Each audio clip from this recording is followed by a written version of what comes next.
عمران خان نے اسٹیبلشمنٹ پر سیاست میں کردار کا الزام عائد کر دیا۔ لاہور میں صحافیوں سے ملاقات میں کہا قمر جاوید باجوہ کا سیٹ اپ اب بھی فعال ہے۔ پنجاب میں اعتماد کے ووٹ پر ہمارے 3 ارکان کو نیوٹرل رہنے کا کہا گیا۔ کراچی میں ایم کیو ایم کو متحد اور بی اے پی کو پیپلز پارٹی میں شامل کرایا جا رہا ہے۔ سابق آرمی چیف سے اختلاف کی واحد وجہ احتساب تھا۔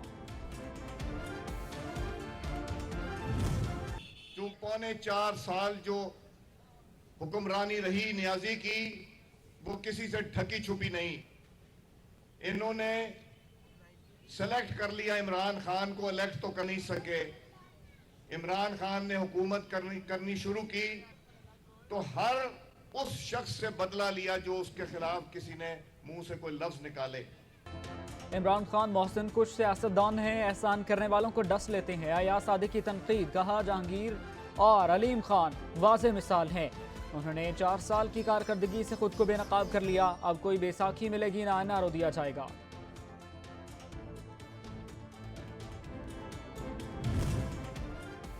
ایاز صادق اپنے بڑوں کو انتخابی میدان میں اترنے کا حوصلہ دیں۔ سابق اسپیکر قومی اسمبلی اسد قیصر کا جوابی وار، کہا پی ڈی ایم کی پوری سیاست انتخاب سے فرار کی کوششوں تک سکڑ چکی ہے۔ مسلط کٹ پتلیوں نے دستور پامال اور جمہوریت کو شرمندہ کیا ہے۔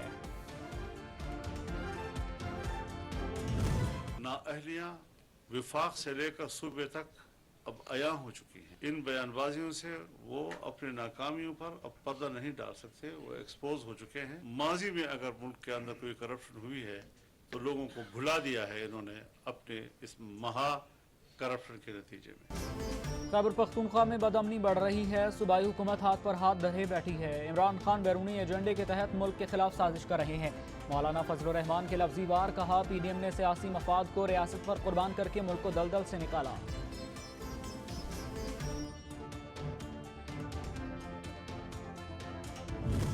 سندھ کے اندر بلدیاتی انتخابات کے حوالے سے جو حلقہ بندیاں کی گئی ہیں وہ پاکستان کے آئین و قانون اور خود الیکشن کمیشن کے جو اصول ہے اس کے برخلاف ہے۔ ہم چاہتے ہیں کہ 15 جنوری کو صاف، شفاف، غیر جانبدارانہ اور پرامن بلدیاتی انتخابات ہوں۔